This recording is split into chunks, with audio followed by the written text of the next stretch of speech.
Art isn't supposed to look nice, it's supposed to make you feel something.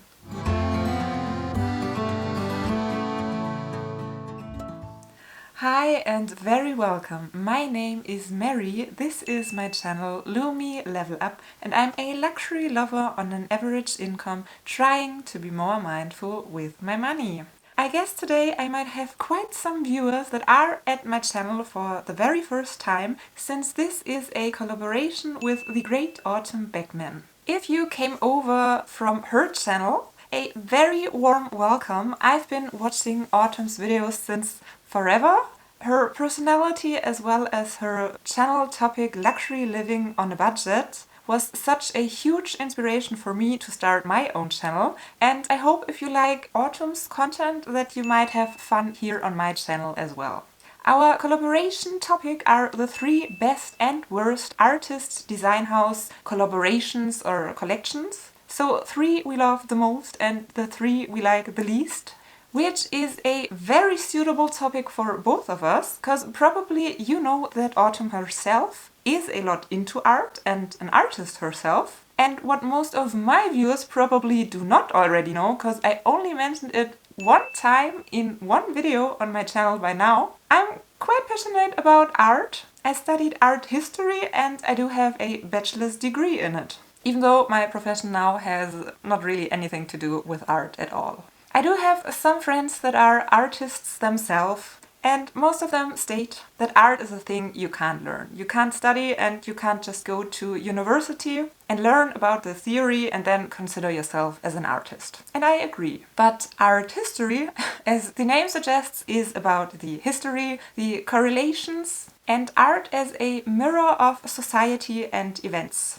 Which is a thing art and fashion do have in common. Both define specific moments in history and both mediums can reflect social, economic and political changes. I hope this video won't get too educational, but don't worry, we will have a lot of designer eye candy items to look at. And here is a little disclaimer, even though I'm going to name 3 designer collections that I like the most and 3 that I don't like at all, there's no right and wrong about it. I can't take the history and the art out of any of them with just my words, just because I might not like the look of some of them. And it's totally fine if you like them. It all just comes down to personal taste, and we all know that art, beauty and taste are very, very subjective.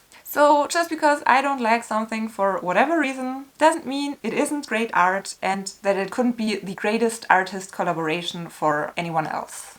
I'm already super excited to see which collections and pieces Autumn picked and for what reasons. Of course, I'm going to link her video down in the description box and at the end of this one, if you not already came over from her channel anyways.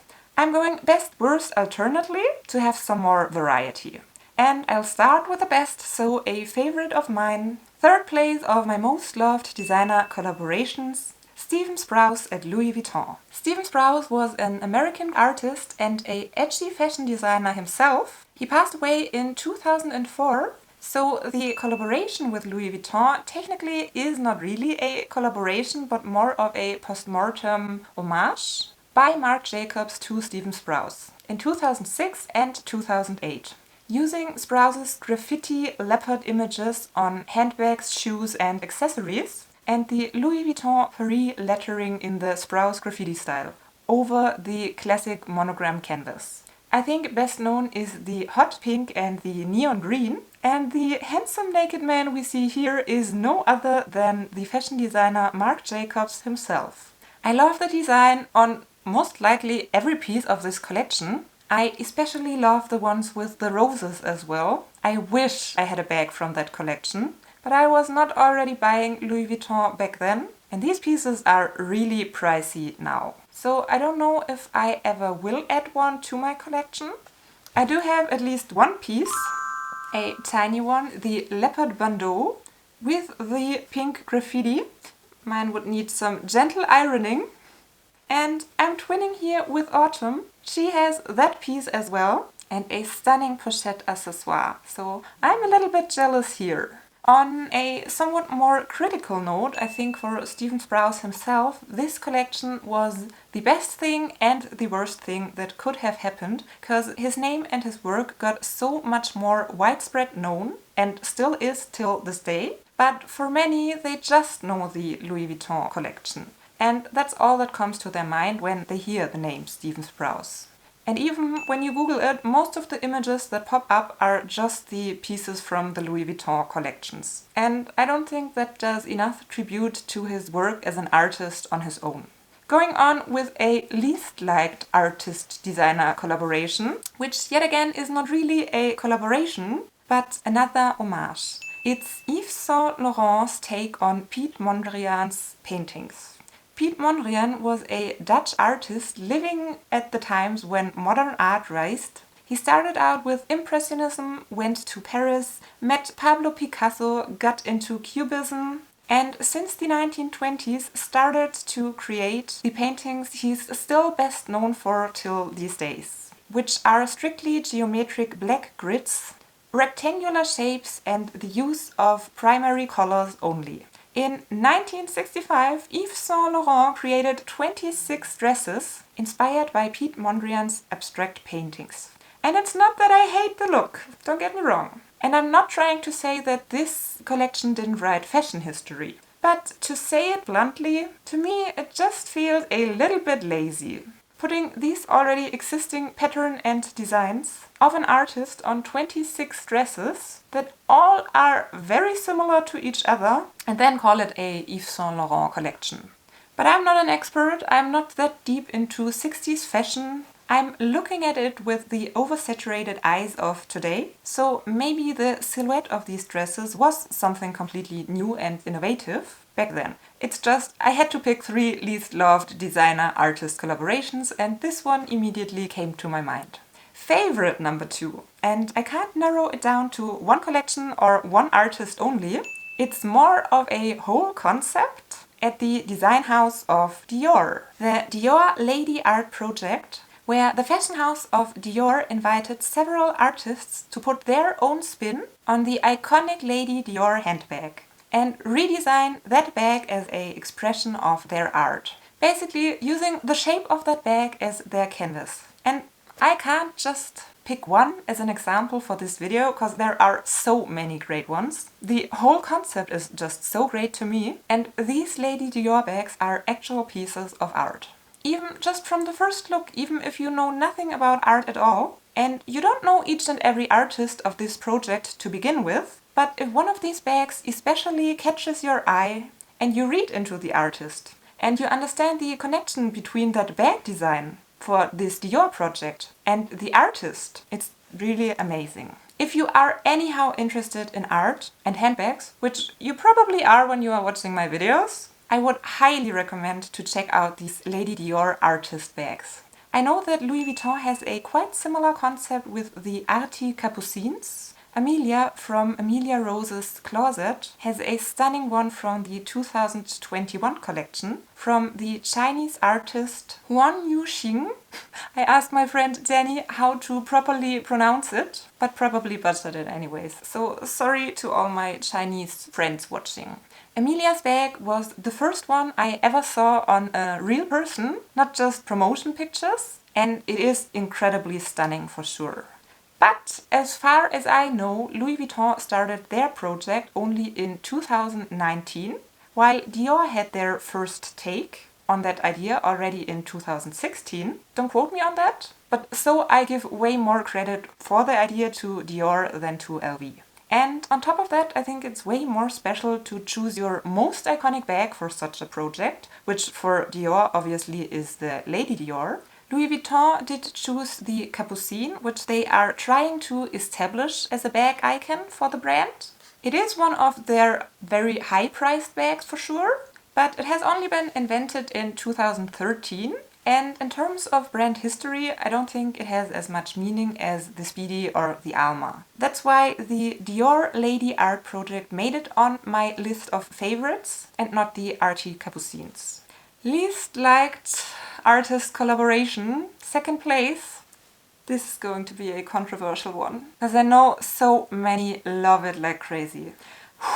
Please don't get offended if you own anything. If you love it or even just aspire to have a piece, it's just not for me. Takashi Murakami for Louis Vuitton. I know, it's really hard to say that as a Louis Vuitton lover. Because there is a great relationship between the Japanese artist and the French fashion house. And it has not just been one collection, but several ones. For example, the Cherry Blossom from 2003, the Panda from 2004. Some I do like more than others. The Cherries from 2006, for example. I actually did like it, since I think cherries are a very aesthetically pleasing fruit. I used to have a piece from that collection that I ended up selling and regretted like crazy.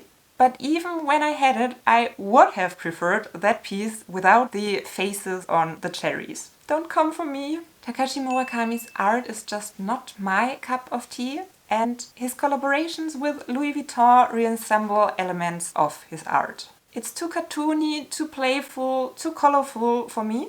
And yes, I am aware that might sound somewhat ironic wearing a dress like that, but you can't measure taste. And to me, it's no surprise that these pieces don't speak to me that much. And yes, I even have to include the multicolor. I know, especially with the revival of the 2000s, everyone seems to be crazy about it.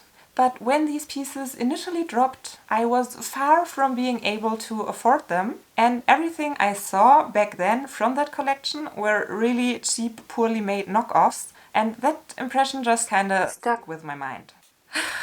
I do have the white multicolor key pouch, the cles, because I found it for an incredible price at the flea market, probably 10 years ago. The condition is not the very best anymore, and I wasn't the biggest fan to begin with, because in general I just don't enjoy the Takashi Murakami collections for Louis Vuitton that much. I would not rule out for sure that I would never ever get another Murakami piece, because therefore there's too much of a collector's spirit in me, and if I would stumble upon an incredibly good deal, never say never. But I'm most certainly not willing to pay the collector's prices people are asking for nowadays. And we already made it to my top favorite piece from a designer-artist collaboration, which is quite interesting because I loved the concept of that collaboration. The runway show itself was art and such a great take on the artist's work. But I didn't like too many of the handbags from that collection, except one style. I'm talking about, yet again, Louis Vuitton. Sorry, I'm just most passionate about Louis Vuitton. And the Spring-Summer 2008 Richard Prince collaboration.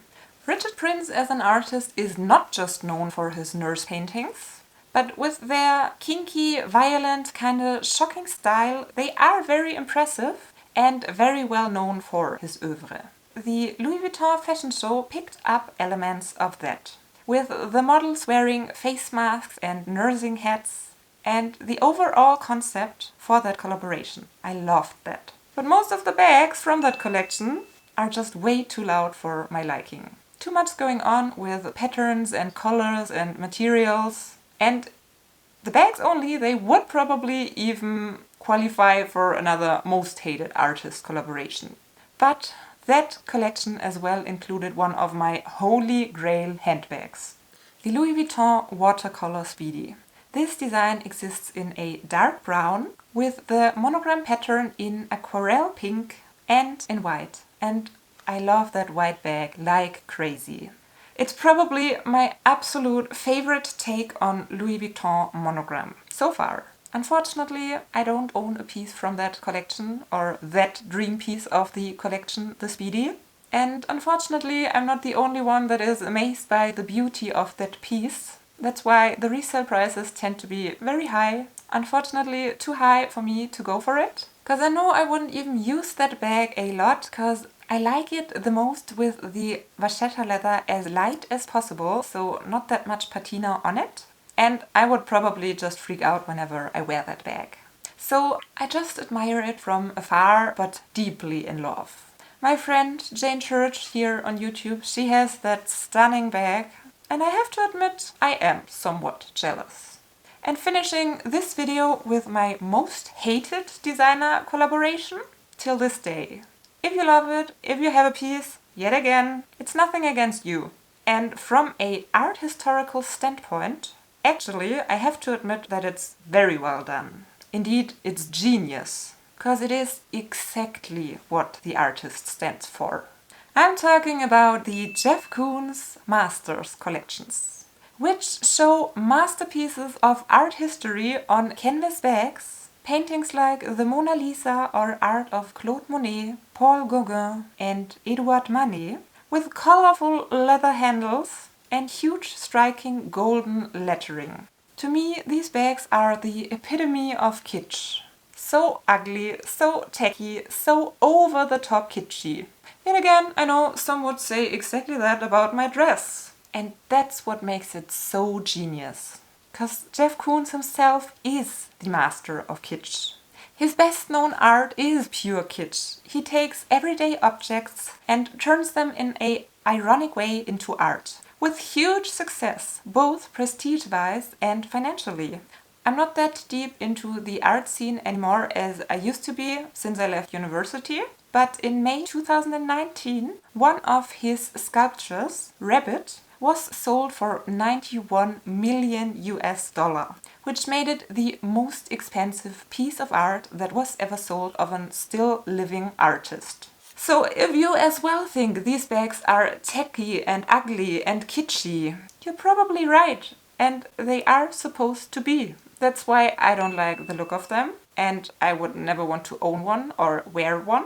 But I highly appreciate the thought process and the art in it. I would just love to know how many people jumped onto that collection, because it's a Louis Vuitton limited one, and therefore it just has to be great. Not being into art without getting the irony and without knowing Jeff Koons' approach to art, which itself makes it kinda ironic and just genius. But in the end, it doesn't matter. If you love the design and enjoy to wear it, no one has the right to tell you it's ugly. Well, guess that's exactly what I just did. But not to blame anyone that likes it, but just to share my opinion on it, and that I personally just don't like the look of it. And we're already through with my 3 most liked and least liked artist-designer collaborations, best and worst. This video took quite some time to prepare and search for pictures and do some research, and I think it was somewhat more educational than my usual content. So let me know in the comments if you like this kind of videos, or do you think it's boring? Do you have a favorite designer-artist collaboration yourself, or is there one you just hate?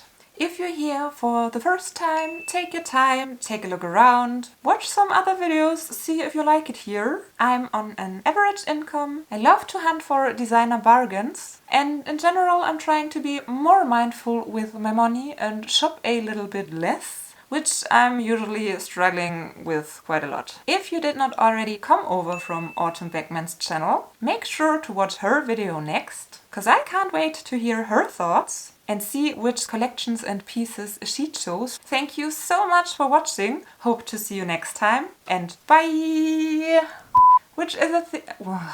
No one has to tell the right. Why can't I say that? In an ironic way. I will give you 2 options what to watch next. If you haven't seen Autumn's video yet, make sure to check it out next. And if you came from Autumn and want to know more about me, here is a recommendation.